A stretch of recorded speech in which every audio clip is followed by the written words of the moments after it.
All right, section 7.11, movement of gas particles. What we're going to be doing is we're going to be calculating rates of gases and kind of how they differ from one another. We'll also be looking into effusion and diffusion and the differences between them. Okay, so movement of gas particles. We got to start with some questions. How fast are gas particles moving? Can these speeds be measured? And what information can these speeds provide about gas particles? According to postulate 5 of the kinetic molecular theory, the average kinetic energy of a gas particle is proportional to the Kelvin temperature of that gas sample. So the higher the temperature, the higher the speed. Now, all gas samples at the same temperature have the same average kinetic energy. At temperature T, Ke average or average kinetic energy of gas A is equal to Ke average gas B. Now, average kinetic energy of gas particles, the directly proportional relationship between average kinetic energy and temperature can be written as an equation by including a constant. So average kinetic energy, or Ke average, is equal to this constant K times T, the temperature in Kelvin. The value of K has been experimentally determined to be, well, K is equal to 3/2 times R, and your average kinetic energy is equal to, therefore, 3/2 R times T. So we see that value plugged in. So we see this plugged in right there, and we get this equation right here. Okay, so your R value is a little bit different from the R value that we've previously been talking about. Previously, we were talking about R equals 0.08206. Well, this R value is R is equal to 8.3145 joules per Kelvin mole. This is the average kinetic, so this R value is different, but this gives you a relationship between kinetic energy and temperature. So this is the average kinetic energy of a mole of gas particles. So speeds of gas particles, to obtain the average Ke of a gas particle, divide the Ke equation by Avogadro's number. So Ke average per particle is equal to 3/2 RT divided by N sub A. Now, that would be your N sub A is Avogadro's number. Remember the equation for kinetic energy, Ke, from chapter number 6 was 1/2 times mass times velocity squared. If all gas particles have the same kinetic energy at a given temperature, the ones with smaller masses are going to move or have faster velocities. Now, to look at this, we've got gas particles of hydrogen, helium, water, and oxygen. What we see is these get increasingly heavier and heavier. Average speed, meters per second, for a particle of hydrogen versus helium, well, you can see that the average speed decreases as the mass increases. Now, temperature and speed of gas particles. The average speeds of gas particles depend on the temperature. At all temperatures, gas particles with very low masses move faster than gas particles at higher masses. Temperature affects the range of these speeds as well. At low temperatures, the speeds of all gas particles are close to the average speed, with a narrow range above and below that average. As your temperature increases, the range broadens as the average speed increases. So here we've got a graph that shows number of N2 molecules versus velocity.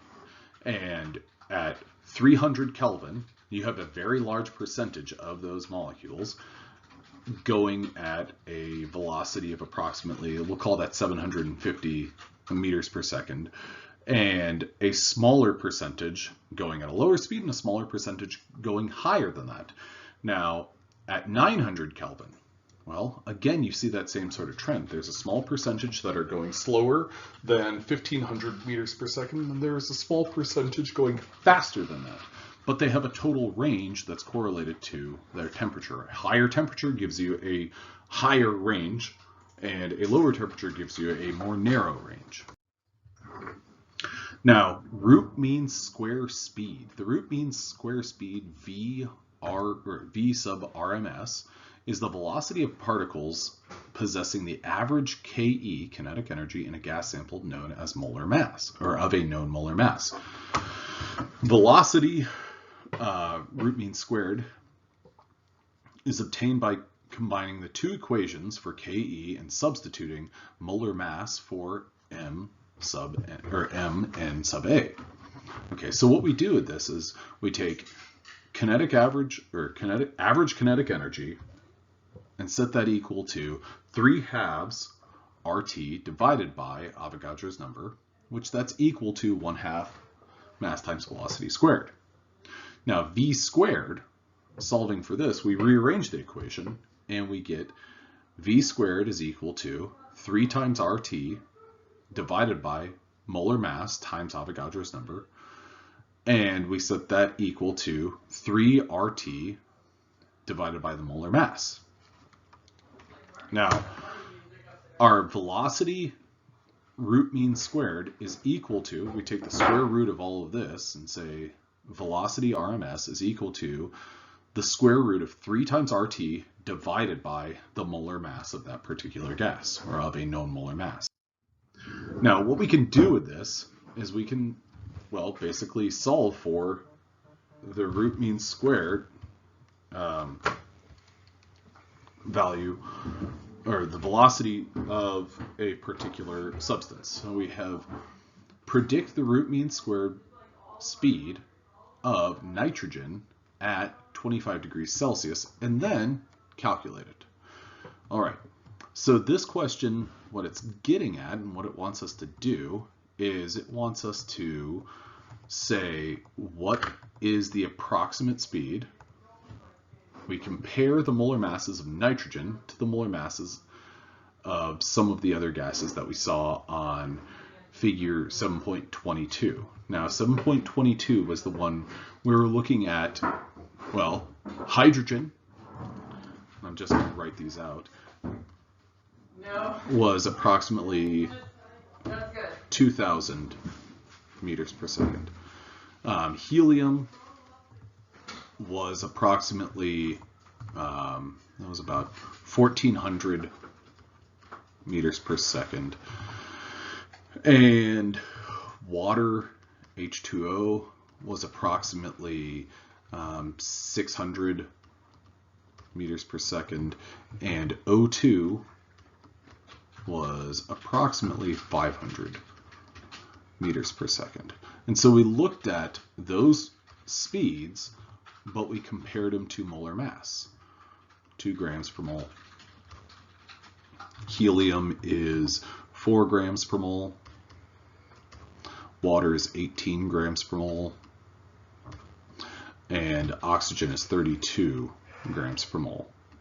Okay, now effectively what this question is asking us to do is say, well, what's the molar mass for nitrogen? N2 is approximately, well, 24 grams per mole. So based on this information, I think that it's safe to say that nitrogen is probably going to have a V sub RMS, or a VRMS, of about 24 grams per, or sorry, of about 550 meters per second. Okay, now what we need to do is we need to actually calculate it. Okay, to calculate this, what we've got is V RMS square root of 3 RT divided by, what's our molar mass? Well, our molar mass for this question is, did I say 20? Oopsies, I made a mistake. This is 28 grams per mole. Okay, so whenever I plug all of this information in, I figure out that one of the things I need to do is I need to define what my R value is. My R value is 8.3145 joules per Kelvin mole. Okay, now what I want to do with that value is I want to take some of this information and kind of unpack it a little bit. Now, joules, what I can do is I can convert these units to kilograms meters squared divided by seconds squared Kelvin mole. Now, what I did with that was my 1 joule is equal to 1 kg meter squared per second squared. So that's what I did by introducing, by substituting joule for this whole thing right here. Okay. Now, I want to do that so that I can plug everything in properly. Mom, we don't have anything. That's okay. I can probably find an onion. I needed to do that because this number right here is grams per mole. I need to convert that to be in sync with kilograms. So what I'm going to do is I'm going to say this is, rather than 28, it's 2.8 times 10 to the minus second kilograms per mole. So now that I've done that, it's in sync with this unit.